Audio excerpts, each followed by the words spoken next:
Welcome to SMTV Live. Thanks for joining us on this Wednesday afternoon. I'm Duncan Gilman. And I'm Brandi Powers. Mark Cuban's fed up with Facebook, and he's not taking it anymore. He's so cranky. He is. I mean, so his response to Facebook's algorithm change earlier in the fall is to just move his brands. Everything. So it's the Mavericks plus it's 70 other brands. 70 other companies that he's invested in. He's threatening to shift that focus away from Facebook. And the reason is because now with the change, it appears as though you need to pay in order to have your post seen. Right. Of course, Facebook, they're responding, denying it. they're denying it. They're saying, no, our algorithm change is really just to prevent spam. That's what it's about.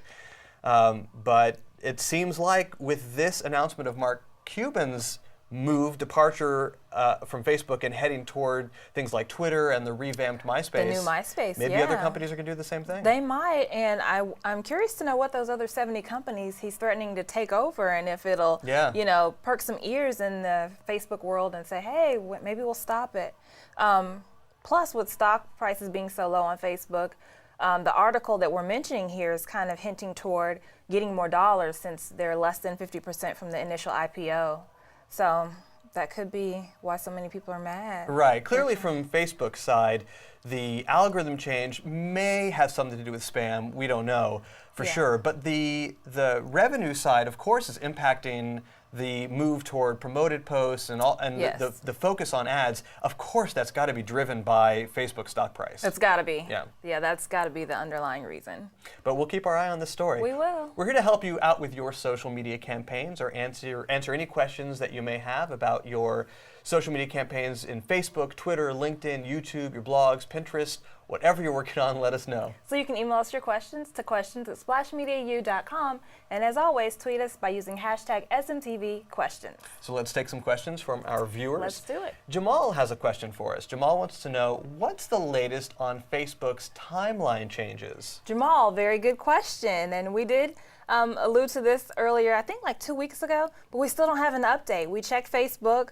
My personal timeline hasn't changed. Duncan's hasn't either. And we don't see any posts or updates on Facebook's website. So we'll keep you posted. I know a lot of people are anxious to see the new changes. It'll be the second one this year if it happens before the close of 2012. So as soon as we know, we'll let you know.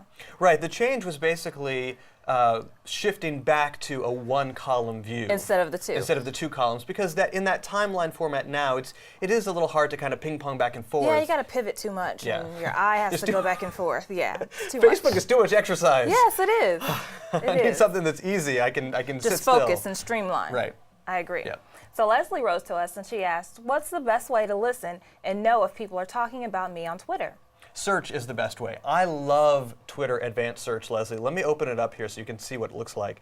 So when you go to twitter.com/search, it gives you an option for Advanced Search. And you can type in anything. I mean, this goes broader than just your company name. Certainly. You can look up your company name by putting it in the search field, but you can look for certain words, an exact phrase, certain words individually. You can leave off some words, certain hashtags. This is a great way. People in particular, this is a great way to look for not only are people talking about your business, your brand name, or they can look for your products or services. Yeah. Or you can look very for people general talking about or your very products. specific. It can go either way.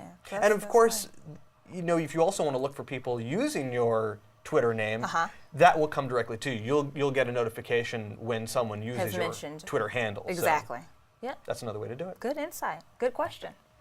Our next question comes in from Darcy. Darcy wants to know, should I put my full address in my Pinterest profile? Darcy, good question. So here's the deal. I don't know if you are an entrepreneur or if you have a storefront, brick and mortar business, but if you have a brick and mortar business, the answer would be yes. If you are just an enthusiast using the platform, then no. Or if you have a website-based business that you don't necessarily have to tie an address to, I wouldn't suggest putting an address on there either. So again, if you're a brick and mortar business, absolutely. And here's a great example, our own example of something in that third option, which is a business but not brick and mortar. Splash Media U is an online training program, and on Splash Media U's Pinterest page, we have sort of in between. We have Addison, Texas for a general location, but we don't have the specific address. Yep, no specific details. So very good to point out. Put your city and state. Good, good. Our next question is from Josie. She asks, what are some big brands that are using Pinterest really well? There's some great brands out there using Pinterest. A lot. A couple that come to mind. One is, let me open up the tab here. One is Williams-Sonoma. And not just because they have a lot of different boards, but because these boards aren't necessarily about Williams-Sonoma products, although some of them have them in the images. Right. But when you click on them, these are more about what you can do with Williams-Sonoma's products. They do all the really delicious good looking job. recipes, yeah. Yeah, look at that. That looks great. And of course, they all link back to either williamssonoma.com or the Williams-Sonoma blog. And I just think they do a great job because this is the perfect kind of imagery that you want for people to learn more and take a look at your products. All the visual people, they're right there on Pinterest. Yeah. So, good. No, Home Depot does another great job. They do. And they've been on Pinterest pretty much from the beginning, haven't they were a very early adopter to Pinterest platform, yeah. And you would think the demographic is not so much females, which is what Pinterest demographic is, but Home Depot is doing a very good job with their Pinterest platform.